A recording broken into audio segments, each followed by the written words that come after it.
الحمد لله نحمده ونصلي على رسوله الكريم أما بعد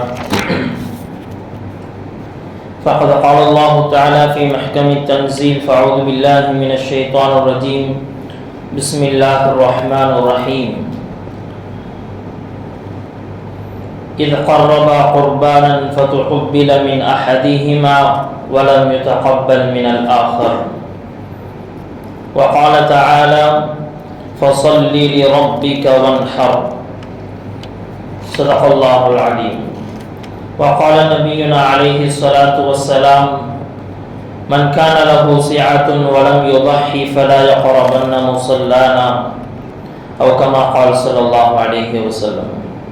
கண்ணியமிக்க அல்லாஹ்வின் நல்லடியார்களே, ஹஜ்ஜுடைய நாட்கள் நெருங்கிக் கொண்டே இருக்கிறது. ஹாஜிகள் எல்லாம் ஹஜ்ஜுக்காக தங்களுடைய பயணங்களை தொடர்ந்து உம்ராக்களை செய்து ஹஜ்ஜுடைய நாட்களை எதிர்பார்த்து மக்காவிலே வீற்றிருக்கிறார்கள். இப்பொழுது மக்கா நகரம் மனிதர்களுடைய ஒரு பெரும் கூட்டத்தோடு காட்சியளித்துக் கொண்டிருக்கிறது. மக்கா நகரம் முழுக்க எங்கு திரும்பினாலும் வெறும் மனிதர்கள் லப்பைக்குடைய சப்தத்தோடு ஹாஜிகள் எல்லாம் உலாவிக் கொண்டிருக்கிறார்கள். கண்ணியமிக்க அல்லாஹ்வின் நல்லடியார்களே, இந்த உலகத்தில் நோன்பு எந்த நாட்டில் இருந்து வேண்டுமானாலும் செய்து கொள்ளலாம், தொழுகை எந்த இடத்திலிருந்தும் தொழுது கொள்ளலாம், அதே போல ஜகாத்தை நாம் உலகில் எங்கிருந்தாலும் நிறைவேற்றி விடலாம். ஆனால் ஹஜ்ஜுடைய அந்த அமல் மட்டும் உலகத்தினுடைய ஒரே ஒரு இடம் அல்லாஹுடைய இல்லமாகிய காபத்துல்லாவை தவிர எங்கும் அது நடைபெறாது. உலகத்தினுடைய எந்த மூலையில் இருந்தாலும் அவர் ஹஜ்ஜுடைய அமலை நிறைவேற்ற வேண்டும் என்று சொன்னால் அவர் கட்டாயமாக தன்னுடைய வீட்டை விட்டு, தன்னுடைய சொத்து செல்வங்களை விட்டு, சில நபர்கள் தங்களுடைய மனைவி குழந்தைகளை விட்டு பயணங்களுடைய சிரமங்களை சகித்து எல்லாம் என்ன செய்யணும்னு சொன்னால் மக்காவிற்கு வந்து சேர்ந்தே ஆக வேண்டும். அதுவும் துல்ஹஜ்ஜுடைய பிறை 9க்கு முன்பாக. துல்ஹஜ்ஜுடைய பிறை 9 கழிச்சு 2 நாள் கழிச்சு வந்து சேர்றார் அப்படின்னு சொன்னா அவருடைய ஹஜ்ஜை ஏற்றுக்கொள்ளப்படாது. கண்ணியமிக்க அல்லாஹ்வின் நல்லடியார்களே, அப்படிப்பட்ட ஒரு முக்கியமான தினம். அதனால்தான் இந்த துல்ஹஜ் மாதத்தினுடைய முதல் 10 தினங்களை பொறுத்த வரைக்கும் அரபு நாடுகள் முழுக்க நாம் கேள்விப்பட்டிருக்கிறோம், அரபுகள் முதல் 9 நாட்களும் நோன்பு நோற்பார்கள். முதல் 9 நாட்கள் நோன்பு நோற்பார்கள். இதுல ஒரு நோன்பு இருக்கே, சுன்னத்தான நோன்பு, அரஃபாவுடைய நோன்பு. இது இல்லாமல் இந்த நாளை கண்ணியப்படுத்துவதற்காக, இந்த நாளினுடைய சிறப்பை அவர்கள் உணர்ந்ததின் காரணமாக இந்த நாட்களில் அதிகமாக அவர்கள் நோன்பு வைப்பாங்க. இந்த நாட்களில் அவர்கள் அதிகமாக சுப்ஹானல்லாஹ், அல்ஹம்துலில்லாஹ், அல்லாஹ் அக்பர் என்ற தக்பீரை சொல்லுவாங்க.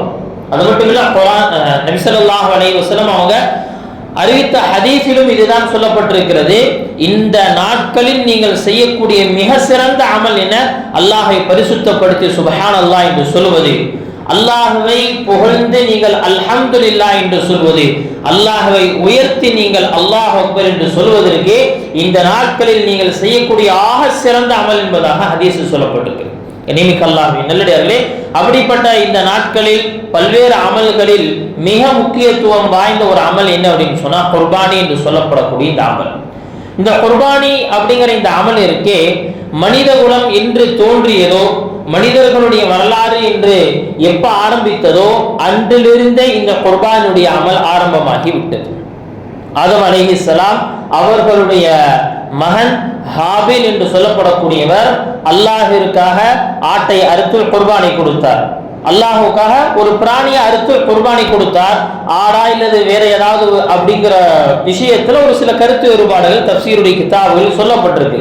மொத்தத்துல ஒரு பிராணியை அறுத்து அல்லாஹ்விற்காக என்ன செஞ்சார்? வெளியிட்டார். அல்லாஹ்விற்காக அதை அர்ப்பணித்தார். அல்லாஹ் அதை ஏற்றுக்கொண்டான்.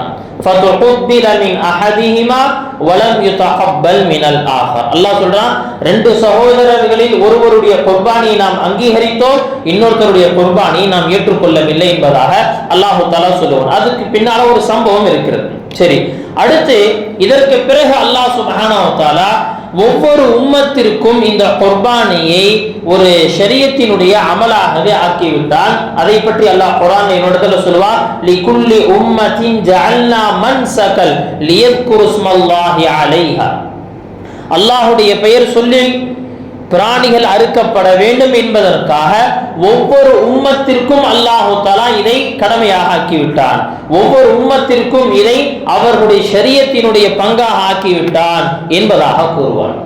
அல்லாஹ்வின் நல்லடியார்களே, அதற்கடுத்து குறிப்பாக நமக்கு அல்லாஹ் சுப்ஹானஹு வ தஆலா இந்த குர்பானியுடைய அமலை தொழுகையோடு சேர்த்து குர்ஆனில் பேசுறான். ஃபஸல்லி லிரப்பிக வன்ஹர், ஃபஸல்லி லிரப்பிக வன்ஹர். நீங்கள் அந்த ஈதுடைய நாளில் உங்களுடைய ரப்புக்காக நீங்கள் தொழுகை நிறைவேற்றுங்கள், அதே போல குர்பானி கொடுங்கள். அல்லாஹ்வின் நல்லடியார்களே, நம்ம ஹதீஸ்கள்ல இதற்குண்டான நன்மைகளை பார்க்கிறோம். ஹதீஸ்ல இதற்குண்டான நன்மைகளை பார்க்கிறோம். இந்த குர்பானி பிராணி, இந்த குர்பானி செய்யறது, அல்லாஹ்வுக்காக அறுக்கிறது, இதை பற்றி சஹாபாக்கள் நபி அவங்கள்ட்ட கேட்கிறாங்க. சஹாபாக்கள் நபி அவங்கள்ட்ட கேட்கிறாங்க, قال اصحاب رسول الله صلى الله عليه وسلم يا رسول الله ما هذه الاضاحي. நபி தோழர்கள் அல்லாஹ்வுடைய தூதரிடத்தில் கேட்டார்களாம், அல்லாஹ்வுடைய தூதரே முஹம்மது ஸல்லல்லாஹு அலைஹி வஸல்லம் அவர்களே, இந்த உதுஹியா குர்பானி அப்படிங்கிறது என்ன? நபி ஸல்லல்லாஹு அலைஹி வஸல்லம் எதுவுமே பதில் சொல்ல, ஒரே வார்த்தையில பதில் சொன்னாங்க, சுன்னத்து அபீக்கும் இப்ராஹிம், உங்களுடைய தந்தையாகிய இப்ராஹிம் அலைஹிஸ்ஸலாம் அவர்களுடைய சுன்னத். அவ்வளவுதான். இப்ராஹிம் அலைஹிஸ்ஸலாம் அவருடைய சுன்னத். இந்த குர்பானியை ஏன் கொடுக்கணும், எதற்காக கொடுக்கணும் அப்படிங்கிற அந்த அர்த்தத்தோட என்ன செய்யறாங்க, ஒரு கேள்வியை முன்வைக்கிறாங்க. நபி ஸல்லல்லாஹு அலைஹி வஸல்லம் இதை எதற்காக கொடுக்கணும், அதற்காக கொடுக்கணும் அப்படிங்கிறது எதையுமே பேசல.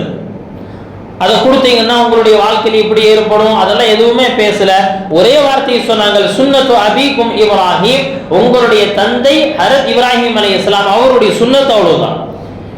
அதற்கடுத்து சஹாபாக்கள் ஏன் அப்படிங்கிற மறு கேள்வியை கேட்கிற, அவங்க கேட்ட அடுத்த கேள்வி என்ன, ஃபமாலனா ஃபீஹா யா ரசூலுல்லாஹ், அப்படி என்றால் இந்த சுன்னத்தை நிறைவேற்றியதற்காக, இந்த வழிமுறையை பின்பற்றியதற்காக எங்களுக்கு என்ன நன்மை கிடைக்கும்? டைரக்டா அடுத்த நன்மையின் பக்கம் திரும்பி விட்டாங்க. நபி ஸல்லல்லாஹு அலைஹி வஸல்லம் சொன்னாங்க, பிகுல்லி ஷஅரத்தின் ஹஸனா, அந்த குர்பானி பிராணியினுடைய உடம்பில் இருக்கக்கூடிய ஒவ்வொரு முடிக்கும் பகரமாக ஒரு நன்மை எழுதப்படும். சுப்ஹானல்லாஹ். அல்லாஹ்வின் நல்லடியார்களே, ஒரு முடிக்கு ஒரு நன்மை அப்படிங்கிறது ஏதோ மேலோட்டமா நம்ம பார்க்கும் பொழுது சாதாரண விஷயமா தெரியும். ஒண்ணும் இல்லை. இன்னைக்கு நம்மளுடைய தலையில் இருக்கக்கூடிய முடி எவ்வளவு, என்னைக்காவது நம்ம கணக்கு போட்டிருக்கிறோமா? தலையில் இருக்கக்கூடிய முடி எவ்வளவு அப்படின்னு கணக்கு போட்டிருக்கோமா? அல்லது முகத்துல தாடியில் இருக்கக்கூடிய முடிகளை நாம் கணக்கு போட்டிருக்கோமா?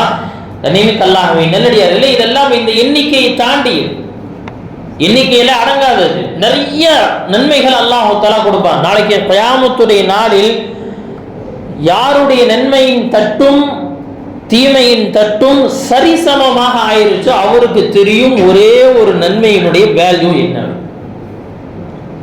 நன்மையும் 50, தீமையும் 50. 51 நன்மையினுடைய தட்டு வந்துருது அப்படின்னா சொர்க்கவாசி முடிவாயிருவார்.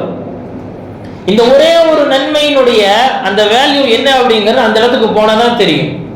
அல்லாஹ்வின் நல்லடியார்களே, குர்பானிக்காக அல்லாஹ் தஆலா நமக்கு தரக்கூடிய நன்மை அப்படிங்கிறது சாதாரணமான நன்மை இல்லை. நாம செய்யக்கூடிய பாவங்களுக்கெல்லாம் அல்லாஹ் ஒரே ஒரு பாவத்தை மட்டும் எழுதுகிறான். ஆனால் நன்மைகள் என்று வரும் பொழுது அல்லாஹ் தஆலா நமக்கு நன்மைகளை வாரி வாரி கொடுக்கிறான். ஒன்று செய்தால் 10, 10லிருந்து 70, 70லிருந்து 700, 700லிருந்து 800 மடங்கா. இன்னும் அல்லாஹ் தஆலா குர்ஆன்ல ஒரு இடத்துல சொல்லிட்டான், இன்னமா யுவஃபஸ் ஸாபிரூன அஜ்ரஹும் பிகைரி ஹிசாப், மார்க்கத்தின் மீது நிலைத்திருந்து சோதனைகளில் யார் பொறுமை மேற்கொள்கிறார்களோ அவர்களுக்கு கணக்கே கிடையாது. இவ்வளவுதான் கொடுக்கணுங்கிற லிமிட் கிடையாது, அன்லிமிட்டட். அவ்வளவு நன்மை என்னங்க, அன்லிமிட்டட். இன்னைக்கு அன்லிமிட்டட் அப்படின்னு நீங்க ஒரு இடத்துல வந்து என்ன செய்யறாங்க, மதிய சாப்பாடு அன்லிமிட்டட் அப்படின்னு சொன்னா என்ன செய்யறாங்கன்னா சாதாரண மனுஷன் ரொம்ப சந்தோஷமா உள்ள நுழையும், ரொம்ப சந்தோஷமா உள்ள நுழையிறோம். ஏங்க இங்க அன்லிமிட்டட், எவ்வளவு வேணாலும் சாப்பிட்டுக்கலாம். அல்லாஹ்வின் நல்லடியார்களே, அல்லாஹ் தஆலா சொல்லி காட்டுறான், மார்க்கத்தின் மீது நிலைத்திருப்பவர்களுடைய நன்மை அன்லிமிட்டட். இப்ப அந்த அன்லிமிட்டட் நமக்கு புரிய வைக்கிறதுக்காக நபி ஸல்லல்லாஹு அலைஹி வஸல்லம் என்ன செய்யறாங்கன்னு சொன்னா, இந்த இடத்துல குர்பானி பிராணிக்கு உங்களுக்கு எவ்வளவு நன்மை கிடைக்கும்னு சொன்னா, அதனுடைய உடம்பில் இருக்கக்கூடிய ஒவ்வொரு முடிக்கும் ஒரு நன்மை. செம்மறி ஆட்டை எடுத்துட்டோம் அப்படின்னு சொன்னா வெறும் தலையில மட்டுமா முடி இருக்கு? அல்லாஹ்வின் நல்லடியார்களே, அது முழுக்கவே முடிகள் தான். அதே முழுக்கவே முடிகள் மட்டும்தான் நிறைந்திருக்கு. இவ்வளவு முடிகளுக்கு பகரமா அல்லாஹ் தஆலா உங்களுக்கு நன்மையை வாரி வழங்குகிறார். நபி அவங்க சொன்னாங்க, ஃபதீபு பிஹா நஃப்ஸன், மனமோர்ந்து நீங்க கொடுங்க, நாளைக்கு கியாமத் நாள்ல இது எப்படி வரும்னு சொன்னா, இங்க அறுத்து நாம் சாப்பிட்டு முடித்து விடுவோம், ஜீரணமாய் முடிஞ்சிடும், அந்த தோள்களை எங்காவது தோல் ஷாப்பு கொடுத்துருவோம், அல்லது ஏதாவது பண்ணியாது அழிஞ்சு போயிடும். ஆனால் நாளைக்கு கியாமத்துடைய நாளில் நீங்கள் எப்படி எழுப்பப்படுகிறீர்களோ, மண்ணோடு மண்ணாக மக்கி போன நீங்கள் எப்படி எழுப்பப்படுகிறீர்களோ, இதே உடலோடு, இதே கண்களோடு, இதே கைகளோடு, இதே கால்களோடு, இதே உடலோடு நீங்க எப்படி எந்திரிச்சு வர்றீங்களோ, இதே போலத்தான் நாளை கியாமத்துடைய நாள்ல நீங்க அல்லாஹ்விற்காக கொடுத்த அந்த குர்பானி பிராணி அதனுடைய கொம்புகளோடு, அதனுடைய முடிகளோடு, அதனுடைய கால் குழம்புகள் வரைக்கும், அகுலாஃபிஹா, நபி அவர்கள் கால் குழம்பு வரைக்கும் சொல்றாங்க. பாருங்க, இது எதையுமே நபி அவங்க இந்த ஹதீஸ்ல குறிப்பிட்ட கொம்பாகட்டும் நம்ம சாப்பிட போறோம் கிடையாது. இதனுடைய தோல், இதை இந்த முடிகள், இதை என்ன செய்யணும் நம்ம பயன்படுத்த போறது கிடையாது இப்ப இருக்கக்கூடிய சூழல். அதே மாதிரி பாக்குற என்ன அப்படின்னு சொன்னா அதனுடைய கால் குழம்புகள், இது என்னன்னா சாப்பிடக்கூடிய பொருள் கிடையாது, எதையுமே சாப்பிட போறது கிடையாது இந்த மூணையும். ஆனா நபி அவங்க சொன்னாங்க, இந்த குர்பானி பிராணியில நீங்க சாப்பிட்டது மட்டும்தான் உங்களுக்கு பலன் அப்படிங்கிறது கிடையாது. நாளைக்கு கியாமத்துடைய நாள்ல நீங்கள் வீசியவைகளும் கூட, தூர எரிந்தவைகளும் கூட நாளைக்கு உருவமாக்கி உங்களுக்கு முன்பாக கொண்டு நிப்பாட்டப்படும். இதை வைத்து குர்பானை கொடுத்தவர் சிராத்தல் முஸ்தகீமை கடப்பார் என்பதாக சொல்லப்படுது. நெல்லடியார்களே, அப்ப யோசித்து பார்க்கணும், இந்த குர்பானிக்காக அல்லாஹ் தஆலா தரக்கூடிய நன்மைகள் அப்படிங்கறத பார்க்கும் பொழுது ஏராளமான நன்மைகள், ஏராளமான நன்மை. அதனால தான் என்ன செய்யப்படுது, நபி ஸல்லல்லாஹு அலைஹி வஸல்லம் தன்னுடைய வாழ்க்கையில எல்லா காலத்திலும் இதை நிறைவேற்றினாங்க, எல்லா காலத்திலும் நிறைவேற்றினாங்க. அது மட்டும் இல்ல, தன்னுடைய உம்மத்துல யார் குர்பானி கொடுக்க முடியாம போயிட்டாங்களோ அவர்களுக்கு குர்பானியுடைய நன்மை கிடைக்காம போயிட்டா என்ன செய்யறது அப்படிங்கிறதுக்காக என்ன செஞ்சாங்க, அம்மன் லம் யுதஹி மின் உம்மதி, என்னுடைய உம்மத்தில் யார் குர்பானியை கொடுக்க தகுதி இல்லாம இருக்கிறாங்களோ, வசதி இல்லாம இருக்கிறாங்களோ அவர்களுக்கும் எல்லாம் இந்த நன்மையை கொடுத்துரு என்பதாக நபி அவர்கள் தன்னுடைய உம்மத்திற்கும் சேர்த்து குர்பானை கொடுத்துட்டு போயிட்டாங்க. அல்லாஹ்வே நல்லடியார்களே, இப்படிப்பட்ட ஆக உயர்ந்த ஒரு வணக்கம் தான் இந்த குர்பானுடைய வணக்கம். நபி அவங்க சொன்னாங்க, ஈதுடைய நாளில் நீங்கள் செய்யக்கூடிய அமல்களில் அல்லாஹ்வுக்காக பிடித்தமானது. நாம ஈதுடைய நாள்ல நமக்கு பிடிச்சது நிறைய இருக்கலாம், ஆனால் ஈதுடைய நாளில் அல்லாஹ்வுக்கு மிக பிடித்தமான அமல் என்ன தெரியுமா, இஹ்ராகுத்தம், அல்லாஹ்விற்காக அந்த பிராணியினுடைய ரத்தத்தை நீங்கள் பூமியில் ஓட்டுகிறீர்களே, இதுதான் அல்லாஹ்வுக்கு பிடிச்சமானது. ஏன், இது அறுக்கப்படக்கூடிய நேரத்தில் இந்த ரத்தம் யாருக்காக வெளியாகுது, அல்லாஹ்விற்காக வெளியாகுது. அதனால்தான் உலமாக்கள் சொல்லுவாங்க, எவ்வளவு குர்பானி பிராணிகள் அறுக்கப்படுமோ அந்த அளவுக்கு உம்மத்துக்கு வேதனைகள் குறையும், வேதனைகள் குறையும். ஏன், அல்லாஹ்விற்காக அர்ப்பணிக்கக்கூடியவர்கள் இந்த உலகத்தில் நிறைந்திருக்கிற வரைக்கும், அல்லாஹ்விற்காக தன்னை அர்ப்பணிக்கக்கூடியவங்க குறைஞ்சு போயிட்டாங்க அப்படின்னு சொன்னா அல்லாஹ்வுடைய கோபம் இந்த பூமியில் இறங்க ஆரம்பித்து விடும். நல்லடியார்களே, எனவே இந்த குர்பானியுடைய அமல ரொம்ப மனமுவந்து செய்யணும். ஏதோ கஷ்டத்துக்கு வாங்கிட்டோம் அல்லது வாங்காட்டி, எவ்வளவு பெரிய ஆளா இருக்கிறாரு, ஹாஜியாரா இருக்கிறாரு, இவரு கொடுக்காட்டி எப்படிங்க, காரெல்லாம் வச்சிருக்கிறான், ஒரு குர்பானி கொடுக்க ஆடு வாங்க மாட்டாரா, அல்லது கூட்டு குர்பானியில் சேர மாட்டாரா அப்படின்னு ஏதாவது பேசிடுவாங்க. அல்லது என்னங்க அப்படின்னா, அந்த கூட்டு குர்பானியில் சேர்ந்துட்டோம் அப்படின்னு சொன்னா கறி நமக்கு நிறைய கிடைக்கும், அல்லது அன்றைய நாள் என்ன செய்யலாம்னா ஆட்டுக்கறியா சாப்பிடலாம் ஒரு 4 நாளைக்கு அப்படிங்கிற எந்த எண்ணமும் இல்லாமல் அல்லாஹ்விற்காக இதை நான் கொடுக்க போறேன் அப்படிங்கிற உள்ளத்தோடு, உண்மையான உள்ளத்தோடு நாம கொடுத்தோம் சொன்னா, இந்த குர்பானி கொடுத்த பிறகு உண்மையில் நம்முடைய உள்ளத்தில் அல்லாஹ்வுடைய அன்பு மேலும். ஏன் சொன்னா, ஒவ்வொரு செயலிலும் அதனுடைய நியத், அதனுடைய எண்ணம், அதனுடைய நோக்கம் பிரதிபலிக்கும். குர்பானி கொடுக்கும் பொழுது கறிக்காக அப்படி நியத்து வச்சோம்னா கறி மட்டும் தான் கிடைக்கும், எந்த உணர்வும் இருக்காது. குர்பானி கொடுப்பது அல்லாஹ்வுடைய கட்டளை, அல்லாஹ்வுடைய இந்த கடமையை நான் நிறைவேற்ற அப்படிங்கிற அந்த எண்ணத்தோடு நாம் அறுக்கும் பொழுது, அதை செய்யும் பொழுது உள்ளத்தில் அல்லாஹ்வுடைய அன்பு மேலும், அல்லாஹ்வுடைய கட்டளைக்காக தன்னை அர்ப்பணிக்கக்கூடிய அந்த அர்ப்பணிப்பு மனப்பான்மை, அந்த தன்மை நமக்குள்ள வரும். அல்லாஹ்வின் நல்லடியார்களே, நீங்க யாருமே வளர்த்து அறுப்பவர்கள் கிடையாது, உண்மைதானே? எல்லாம் நாளைக்கு தான் போய் வாங்குவோம், அல்லது என்ன செய்வாங்க, ஞாயிற்றுக்கிழமை சாயந்தரம் என்ன செய்ய கொண்டு வந்து அவர்கிட்ட சொல்லி, பாய் ஞாயிற்றுக்கிழமை சாயந்தரம் என்ன செய்யுங்க, கொண்டு வந்து கட்டி விட்டு போயிருங்க. இவரு தொட மாட்டார். அப்படியே என்ன செய்யுங்கன்னா 2 புல்கட்டை கொண்டு வந்து போட்டுட்டு போயிருங்க. அவங்களுக்கு வியாபாரம், அவ்வளவுதான். வியாபாரிகளை பொறுத்த வரைக்கும் இது ஒரு வியாபாரம். ஏதோ நம்முடைய கடமை நீங்கி விடுகிறது, அதுல எந்த விதமான மாற்று கருத்தும் இல்லை. ஆனால் கண்ணியமிக்க அல்லாஹ்வின் நல்லடியார்களே, உணர்வு பூர்வமாக அதை நாம் நிறைவேற்றுகிறோமா? தேவபந்தினுடைய ஒரு முக்கியமான ஆலிமுறையில் ஒருத்தர் ரஷீத் அஹமத் கங்கோஹி ரஹ்மத்துல்லாஹி அலைஹி, இவர்களை பற்றி சொல்லப்படும். ஒவ்வொரு வருடமும் என்ன செய்வாங்கன்னா, அவர்கள் ஒரு மாட்டை தான் என்ன செய்வாங்க, தனக்காக அறுப்பாங்க. அவர் அறுக்கும் பொழுது அவங்க என்ன செய்வாங்கன்னு சொன்னா, ஒரு மாட்டை அப்படி வாங்கி அறுக்கிறது கிடையாது, ஒரு மாட்டை ஒரு வருடம் வளர்த்துவார்கள். எந்த அளவுக்கு அந்த மாடுக்கும் அவர்களுக்கும் இடையில் இருக்கக்கூடிய அந்த அன்பு இருக்குன்னு சொன்னா, ஹஜ்ரத் சாப்பிட்டாங்கன்னா அதே தட்டுல தான் அதுவும் வந்து சாப்பிடும். ஹஜ்ரத் தேவபந்தில மதரசாவுக்கு பாடம் நடத்துவோ கிளம்பி போயிட்டாங்கன்னா பின்னாடியே வந்துடும். ஹஜ்ரத் அவங்க கிளாஸ் முடிக்கிற வரைக்கும் ஹஜ்ரத்தை பார்த்துட்டே உட்காந்துருக்கும். கிளாஸ் முடிச்சு திரும்ப வரும்போது என்னன்னா வீட்டுக்கு அவங்க பின்னாடியே வரும். இப்படி ஒரு வருடம், ஒரு வார ஆடு கூட இருந்தாலும் என்ன ஆகுது அப்படின்னு சொன்னா, நமக்கு ஒரு மாதிரி ஒரு உள்ளத்துல ஒரு இறக்கம் ஏற்பட்டுருதுன்னு சொன்னா, ஒரு வருடம் என்ன செய்யறாங்க, தன்னோடு வைத்த அந்த மாடை அந்த குர்பானியுடைய அந்த பக்ரீத்துடைய நாள் அறுக்கும்போது அழுவாங்களாம். சில பேர் சொன்னாங்க, அதில் இவ்வளோ அழுது அந்த கண்ணீர் ததும்ப இவ்வளோ வருத்தத்தோட ஏன் இதை நீங்க செய்யறீங்க? என்ன செய்யலாம்னு சொன்னா, வளர்த்தி யாரோ ஒருத்தர் வளர்த்துட்டோம், அதை கடைசி நாள் நீங்க வாங்கி அறுத்துக்கிட்டீங்கன்னா உங்களுக்குள்ள இவ்வளவு ஒரு பெரிய ஒரு வருத்தம் ஏற்படாது. நீங்க அல்லாஹ்வின் அதில் அவங்க புரிய வச்சாங்கன்னா, அல்லாஹ் தஆலா அறுக்க சொல்றதுடைய நோக்கமே இதுதான்.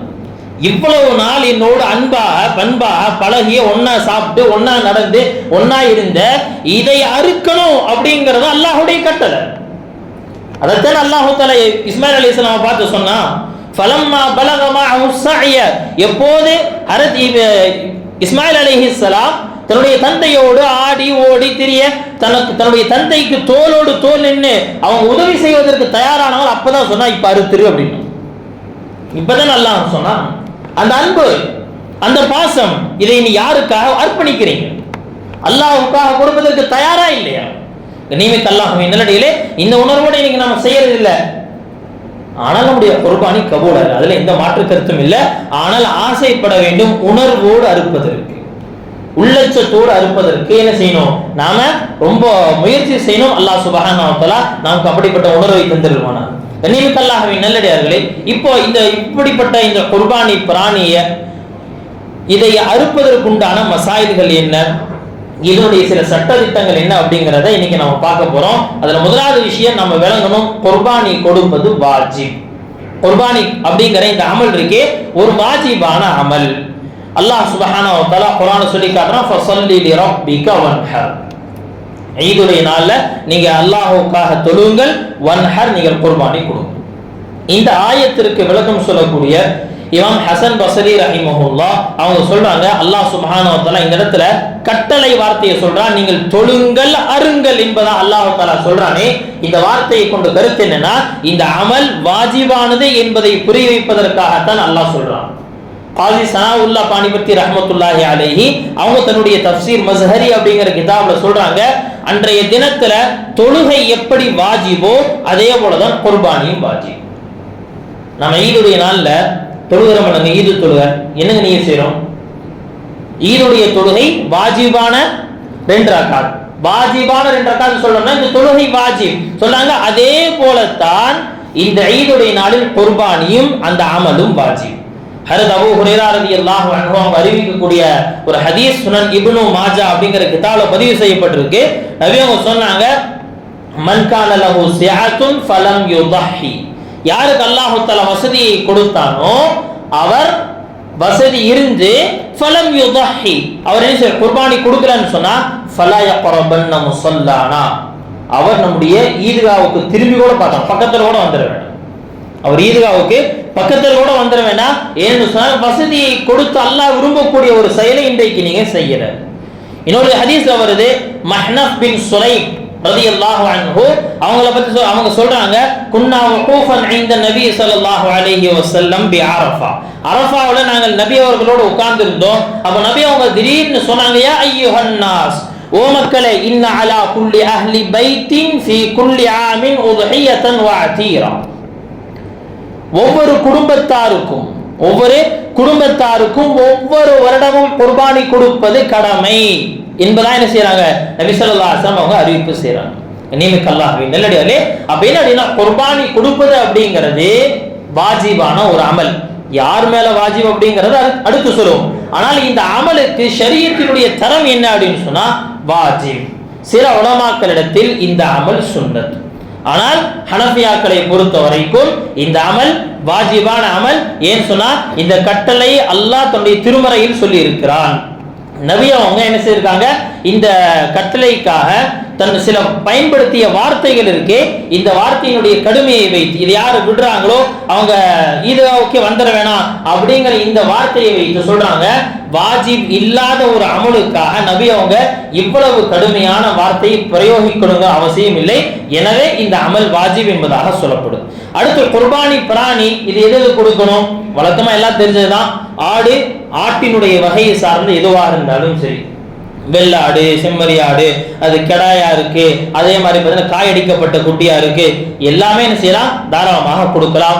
மாடு அப்படின்னு வரும்போது மாடுல என்ன அப்படின்னா காளையும் கொடுக்கலாம், பசுவும் கொடுக்கலாம். எருமை என்ன செய்யலாம், அது ஆணாக இருந்தாலும் சரி, பெண் எருமையாக இருந்தாலும் சரி கொடுக்கலாம். ஒட்டகம் அதில் ஆண் ஒட்டகமாக இருந்தாலும் சரி, பெண் ஒட்டகமாக இருந்தாலும் சரி, அனைத்துமே மார்க்கத்தில் அனுமதிக்கப்பட்டிருக்கு.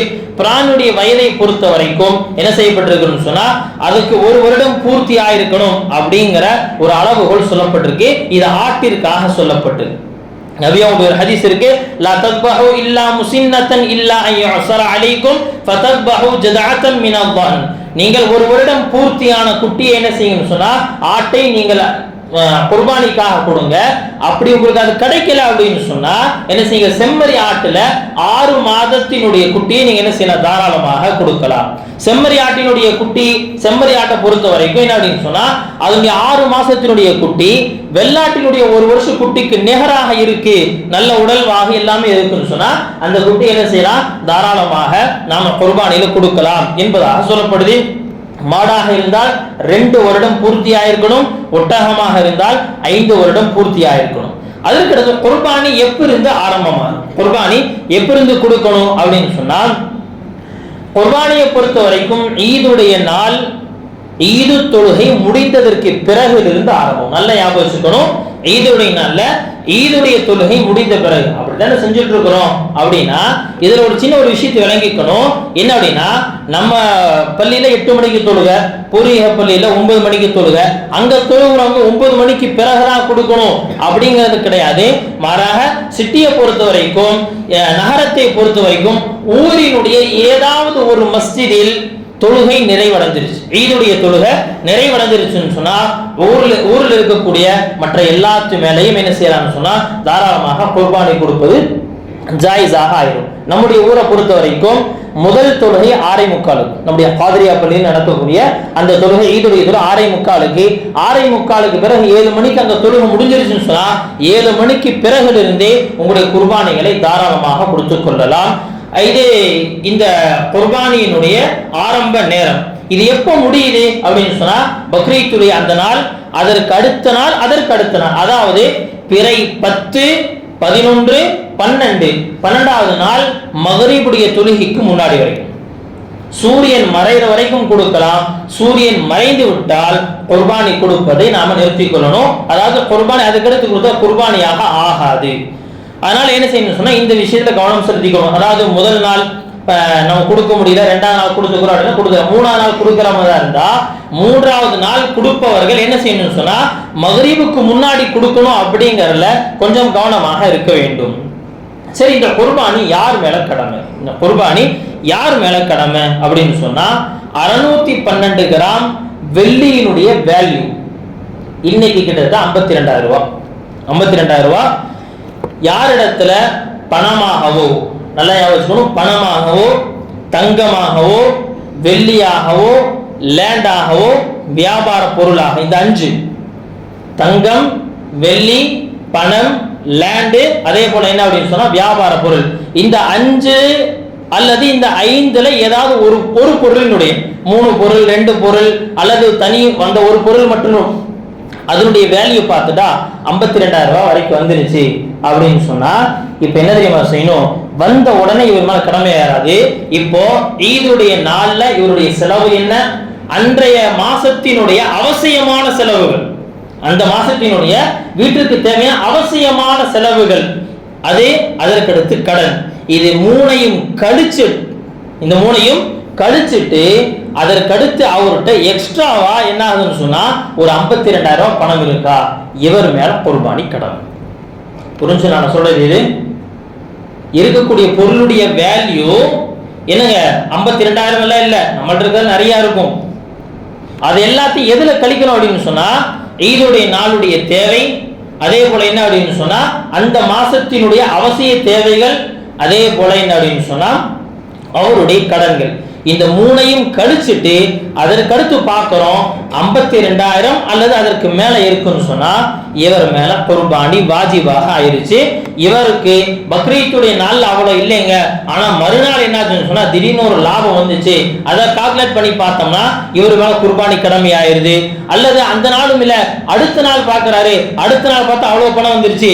இந்த 3 தினங்கள் ஏதாவது ஒரு நாள்ல, 3 தினங்கள்ல ஏதாவது ஒரு நாள்ல இவர் 52,000 பொருளுக்கு சொந்தக்காரராக ஆயிட்டாரு அப்படின்னு சொன்னா இவர் மேல குர்பானி வாஜிபாக ஆயிரும். அது ஆணாக இருந்தாலும் சரி, பெண்ணாக இருந்தாலும் சரி. வீட்டுல ஒரு நபர் கொடுத்துட்டா எல்லாத்துடைய கடமையும் நீங்காது. தனிப்பட்ட ஒவ்வொரு நபரும் அவங்கள்ட்ட இருக்கக்கூடிய என்ன செய்யணும்னு சொன்னா அந்த பொருட்களை அதனுடைய வேல்யூ பார்க்கணும், அதனுடைய மதிப்பை பார்த்து தனித்தனி நபர்களுக்கு என்ன செய்யணும், குர்பானி கொடுக்கணும். வீட்டுல அத்தா கொடுத்தா எல்லாத்துடைய இதுவும் போயிருச்சு அப்படிங்கிறது இல்ல. அல்லது என்ன அப்படின்னு சொன்னா நம்மள்ட்ட இருக்கக்கூடிய இன்னொரு பழக்கம், நம்ம வீட்டில் இருக்கக்கூடிய முன்னோர்கள் மௌத்தா இருப்பாங்க. முன்னோர்கள் தாதா மௌத்தா இருப்பார், நானா மௌத்தா இருப்பார், அது அத்தா மௌத்தா இருக்காங்கன்னா அவங்க பேர்ல ஒரு ஆட்டை வாங்கி கொடுத்துட்டு இங்க இருக்கக்கூடிய யாரும் என்ன செய்யறது கிடையாது, குர்பானி கொடுக்குறது. வீட்டுல அடுத்த வீட்டுடைய தலைவன் யார் உயிரோடு இருக்கிறான்னு அவனுக்கு கடமை. என்ன செஞ்சுட்டாரு அப்படின்னு சொன்னா தன்னுடைய கடமையை விட்டுட்டு எப்படிங்க என் பேர்ல கொடுக்கறது, நானு வருஷம் அத்தா பேர்லயே தான் கொடுத்துட்டு இருந்தோம், போன வருஷம் வரைக்கும் அத்தா பேர்ல கொடுத்தோம், இந்த வருஷம் இல்ல, அத்தா இல்ல, அவ்வளவுதான். அவர்கள் மேல வாஜிப் இல்லை, இப்ப உங்க மேல வாஜிப். யார் மேல வாஜிபோ அவர் என்ன செய்யணும், தன்னுடைய கடமையை நிறைவேற்றணும். அத்தா உயிரோடு இருந்தாலும் தன்னுடைய கடமை இருக்கா இல்லையான்னு பார்க்கணும். அத்தா இல்லாட்டியும் என்ன அப்படின்னா தன்னுடைய கடமை இருக்கா இல்லையான்னு பார்க்கணும். நியமித்த அல்லாஹ்வின் நல்லடியார்களே, அதனால வீட்டில் இருக்கக்கூடிய ஒவ்வொரு நபரின் மீதும் குர்பானி வாஜிபாகும். அதுல குறிப்பா பெரும்பாலும் 99% பெண்களின் மீது இன்னைக்கு குர்பானி வாஜிப். ஏங்க எல்லாத்துக்குமே காரணம் தெரியும், எல்லாத்துலயும் என்ன இருக்கு, தங்கம் வெள்ளி எல்லாத்துலயும் இருக்கு. அதனுடைய வேல்யூ என்னன்னு பார்த்தோம்னா கட்டாயம் எவ்வளவு இருக்குங்க, 52,000 தாண்டி தான் இருக்கும், லட்சங்களை தாண்டி தான் போயிட்டு இருக்கும். நான் குறிப்பிட்ட அந்த எண்ணிக்கையை சொல்றேன், அதை தாண்டியதாகத்தான் இருக்கும். எனவே என்ன செய்யணும்னு சொன்னா ஆடு வாங்கி கொடுக்க முடியலையா, குறைந்தபட்சம் ஏதாவது ஒரு கூட்டு குர்பானியுடைய பங்கிலாவது சேர்ந்து தன்னுடைய அந்த கடமையை நிறைவேற்றி கொள்ள வேண்டும். ஏன் அப்படின்னு சொன்னா இந்த கடமை நிறைவேற்றாதவர்கள் இந்த 3 நாள்ல நிறைவேற்றாவிட்டால் அந்த 3 நாள் கழிச்சு என்ன செய்யணும்னு சொன்னா அந்த குர்பானி கொடுப்பதற்கு எவ்வளவு பணம் இருக்கோ அந்த பணத்தை ஏழைகளுக்கு சதக்கா செய்வதும் மார்க்கத்துல வாஜிபாக ஆக்கப்பட்டிருக்கு. அதற்கடுத்து நம்ம பார்க்கணும், நபி ஸல்லல்லாஹு அலைஹி வஸல்லம் அவர்களுடைய பெயரில் குர்பானி தரலாமா? தன்னுடைய கடமை போக தாராளமாக நபி ஸல்லல்லாஹு அலைஹி வஸல்லம் அவர்களுக்காகவும் குர்பானி கொடுக்கலாம். ஹஜ்ரத் அலி ரலியல்லாஹு அன்ஹு அவர்களுக்கு நபி அவர்கள் சொல்லி சென்றதாகவும் சொல்லப்படுது. இன்னொரு ஹதீஸ்ல தெளிவா வருது, ஹஜ்ரத் அலி ரலியல்லாஹு அன்ஹு ஈதுடைய தொழுகையை தொழு வச்சாங்க, ஒரு ஆட்டை கொண்டு வந்தாங்க. கொண்டு வந்து என்ன செஞ்சாங்கன்னா சொன்னாங்க, யா அல்லாஹ் இந்த குர்பானியை நான் உனக்காக கொடுக்கிறேன், அது மட்டும் இல்ல உன் தரப்பிலிருந்து கிடைச்சது உனக்காக கொடுக்கிறேன், வமின் முஹம்மதின் ஸல்லல்லாஹு அலைஹி வஸல்லம் நபி ஸல்லல்லாஹு அலைஹி வஸல்லம் அவர்களுக்காக இதை அறுக்கிறேன் என்பதா அறுத்துட்டாங்க. அதற்கடுத்து இன்னொரு ஆட்டை கொண்டு வராங்க, சொன்னாங்க யா அல்லாஹ் இது நீ கொடுத்தது உனக்கானது, இத வமின் அலிகின் லக இது அலி எனக்காக என்ன செய்யறேன்னு சொன்னா நான் கொடுக்கிறேன் என்பதாக ஹஜ்ரத் அலி ரலியல்லாஹுடைய வழக்கம். ஒவ்வொரு வருடமும் தனக்காகவும் நபி ஸல்லல்லாஹு அலைஹி வஸல்லம் அவர்களுக்காகவும் குர்பானி கொடுக்கக்கூடிய அந்த வழக்கம் அவங்கள்ட்ட இருந்துச்சு. அதனால நபி ஸல்லல்லாஹு அலைஹி வஸல்லம் அவர்களுக்கு நன்மை எத்திரிப்பதற்காக தாராளமாக குர்பானி கொடுக்கலாம். அதே போல குர்பானியில அகீகாவினுடைய பங்காளர்கள் தாராளமாக சேர்ந்து கொள்ளலாம். மாட்டினுடைய 7 பங்குங்க, அதுல ஒரு பங்காளர் யாரு அப்படின்னு சொன்னா குழந்தையினுடைய அகீகாவுக்காக கொடுத்திருக்காருன்னு சொன்னா தாராளமாக அந்த அகீகாவுடைய மற்ற எல்லா நபர்களுடைய அந்த குர்பானியும் கூடிரும். ஆனால் ஹராமான வருவாய் கொண்ட ஒரு நபர், ஹராமான வருமானம் உள்ள ஒரு நபர் கூட்டு குர்பானை என்ன செஞ்சிருக்காரு? ஒரே ஒரு ஆள் செஞ்சிருக்கிறாரு. 6 பேருமே ஹலாலான வருமானம் உள்ளவர்கள், ஒரே ஒருத்தர் ஹராமான வருமானம் உள்ளவர் என்று சொன்னால் இந்த ஒருத்தர்னால 6 பேருடைய குர்பானியும் கூடாம போயிடும். அதனால கூட்டு குர்பானில் சேரக்கூடியவர்கள் தன்னோடு யார் கூட இருக்கிறாங்க அப்படிங்கிறத பார்க்கறது அவர்கள் மீது கடமை. சும்மா இதை கொடுத்துட்டோம், பாய் என் பேர் எழுதிக்கோங்க, பாய் அத்தா பேர் எழுதிக்கோங்க, என் அம்மா பேர் எழுதிக்கோங்க. இல்லை சகோதரர்கள், என் கூட யார் இருக்கிறான், என்னோடு இருக்கக்கூடியவங்க யார், ஹராமான ஒரு நபர் மாதிரி எனக்கு தெரியுதா, எனக்கு பாய் இதுல இருந்து வேற இடத்துக்கு மாத்துங்க அல்லது குர்பானி இங்க கொடுக்க கூடாது. எவ்வளவு கஷ்டப்பட்டு உடைய கடமை ஏன் வீணாக்க வேண்டும்? இவ்வளவு கஷ்டப்பட்டு கொடுத்து அமல் செய்யறதுக்கு வந்துட்டோம், அமலை அழகான முறையில் செய்ய வேண்டுமே, என்னுடைய அமல் அல்லாஹ் இடத்தில் அங்கீகரிக்கப்பட வேண்டுமே. காபீலுடைய ஆதம் அலைஹிஸ்ஸலாமுடைய மகன் காபீலுடைய குர்பானி அல்லாஹ்வுக்கு அங்கீகரிக்கப்படல, ஹாபீலுடைய குர்பானி அங்கீகரிக்கப்பட்டுச்சு. 2 பேருமே அந்த அமலை செஞ்சு முன்னாடி வச்சுட்டாங்க அல்லாஹ்வுக்கு முன்பாக. ஆனால் அல்லாஹ் 2இல் ஒன்றை தான் கபூல் செய்தார், ஒன்னை விட்டுட்டான். அல்லாஹ்வின் இல்லடியெல்லாம் அப்படின்னா நாம யோசிக்க வேண்டி, என்னுடைய குர்பானி கூடாம போயிறதுக்கு ஹராமான வருமானம் உள்ள ஒரு நபர் உள்ள இருந்தா என்னுடைய குர்பானி கூடாம போயிடும். அது மாதிரி நபர்கள் எல்லாமே ஒரே மாட்டுல 7 பங்கா இருக்கிறாங்க, போயிட்டே இருக்கணும். அவங்களுடைய குர்பானி கூடுமா கூடாதா அது அல்லாஹ்வுக்கும் அவர்களுக்கும். ஆனால் ஒரு நபர் இதில் சேர்ந்து விட்டால் மற்ற யாருடைய குர்பானியும் கூடாது. இன்னும் சொல்ல போனா கறிக்காக நியத்து செய்து குர்பானியில் சேரக்கூடாது. கறி வேணும் அப்படிங்கிறதுக்காக நியத்து செய்து ஒருத்தர் என்ன செய்யறாரு, கொடுக்கிறாருன்னு சொன்னா மற்றவருடைய குர்பானியும் கூடாம போயிடும். அதுல ரொம்ப எச்சரிக்கையா இருக்கணும். ஆடு வாங்கி கொடுக்கறது இதை நாம அறுத்துட்டு போயிடுவோம். கூட்டு குர்பானி கொடுக்கும் போது ரொம்ப எச்சரிக்கையோடு இருக்க வேண்டும். யாரோடு நாம் செய்யறோம் அப்படிங்கிறத என்ன செய்யணும்னு சொன்னா நாம ரொம்ப கவனமாக இருக்கணும். அதே போல ஆடுகளை அறுக்கிறதுக்கு முன்பாகவே கத்திகளை நல்லா தீட்டி முடிச்சிடணும். ஆட்டை படுக்க வச்சுட்டு போய் தேய்ச்சிட்டு இருக்க கூடாது. இதை நபி ஸல்லல்லாஹு அலைஹி வஸல்லம் இருக்கிறாங்க, கண்டிச்சிருக்காங்க. நல்ல பதமான கத்திகளை பயன்படுத்த வேணும். அதே போல என்னன்னா ரத்தம் முழுசா வெளியேற வரைக்கும் என்ன செய்யணும், ஆடுக்கு உரிக்க வந்தால அவரை கொஞ்சம் பிடிச்சி வச்சுக்கணும். ஆடு அறுக்கும் போது ஆட்டை பிடிக்கிறதுக்கு எப்படி 4 பேர் இருந்தோமோ அதே மாதிரி என்ன செய்யணும் சொன்னா, ஆடு அறுத்த பிறகு ஆடை உரிக்கிறவரை என்ன செய்யணும், ஒரு 4 பேர் சேர்ந்து பிடிச்சிக்கணும். அப்படி என்ன செய்வாரு, அவருக்கு டைம் பை வெரி பிஸி, என்ன செய்யணும், இங்க 3 அங்க 3 அங்க 3 அவர் என்ன செய்வார், இது மட்டுமே தான் இருக்கும், எதை யோசிக்க மாட்டார். ஆனால் அவரையும் சேர்த்து கொஞ்சம் பிடிச்சி வச்சுக்கணும். பிடிச்சி வச்சு ரத்தம் வெளியேறிய பிறகு என்ன செய்யணும், ஆடை உரிக்கிறதுக்கு அனுமதிக்கணும். ரத்தம் வெளியேறுவதற்கு முன்பாக என்ன செஞ்சாரு, அவங்க என்ன செய்வாங்கன்னு சொன்னா இந்த முதுகன் தண்டுடைய பகுதியில் ஒரு குத்துவாங்க. அதுல குத்திட்டாங்க அப்படின்னு சொன்னா அதுல போகக்கூடிய ஒரு நரம்பு தான் மூளைக்கு மெசேஜ் கொடுத்துக்கிட்டே இருக்கும், ரத்தத்தை வெளியாக்கு, எமர்ஜென்சி எமர்ஜென்சி எமர்ஜென்சி சொல்லிட்டே இருக்கும். வேகமா கால் அசைக்கும் பொழுது ரத்தம் எல்லாம் வெளியே போயிடும். அதை என்ன செஞ்சாங்க, அதை கட் பண்ணி விட்டாங்கன்னு சொன்னா உள்ள என்ன நடக்குன்னே தெரியல, அப்படியே அமைதியாயிரும். என்னடே ரத்தம் உள்ளேயே நின்று போயிடும். சாப்பிட்றதுனால கறி ஹராமாக ஆயிராது, ஆனால் அது உடலுக்கு கேடாக மாறிடும். எனவே அதை என்ன செஞ்சுக்கணும்னா ரொம்ப கவனத்தோடு இருந்துக்கணும். அதற்கடுத்து குர்பானியுடைய இந்த கறியை தாராளமாக முஸ்லீம் அல்லாதவர்களுக்கு கொடுக்கலாம். முஸ்லீம் அல்ல நிறைய பேர் என்ன செய்யணும்னா இந்த கேள்வியை திரும்ப திரும்ப திரும்ப திரும்ப கேட்போம். அதனால்தான் இப்ப சொல்லிடுறோம், குர்பானியினுடைய அந்த கறியை என்ன செய்யலாம், நாம எப்படி சாப்பிடலாமோ அதே போல என்ன செய்யலாம், அவர்களுக்கு கொடுக்கறதுனால எந்த விதமான பாவமும் கிடையாது, தாராளமாக அவங்க கொடுத்தலாம். அதே மாதிரி கூட்டு குர்பானி தரக்கூடியவர்கள் என்ன ரொம்ப முக்கியமாக கவனிக்க வேண்டியது, குர்பானி அதை பிரித்து கொடுக்கும் பொழுது என்ன செய்யணும்னு சொன்னா எடை போட்டு கொடுக்கணும். ஒரு மாட்டுடைய எடை இவ்வளோ அப்படின்னா அதை 7 பங்கா பிரிக்கணும். அதற்கு பிறகு உலமாக்கள் சொல்றாங்க, எவ்வளவு பார்த்து எடை போட்டாலும் சரியான இடம் வராது. அதனால என்ன செய்யுங்க அப்படின்னு சொன்னா நாம அதுல ஈரல் இந்த மாதிரி கறி அல்லாத வேறொன்னு என்ன செய்யணும் அதுல ஆட் பண்ணிக்கணும். ஏன்னா வெறும் கறி மட்டுமே 7 பங்கா பிரிச்சு கொடுக்குறோம் அப்படின்னு சொன்னா அதுல என்ன செய்ய முடியாது, சரி சமமாக நாம தர முடியாது. ஒருத்தர் இன்னொருத்தர இல்லைங்க பரவாயில்லை பாய் உங்களுக்கு அதிகமா போனா பரவாயில்லை என்று சொன்னாலும் இது மன்னிக்கப்பட்டது கிடையாது.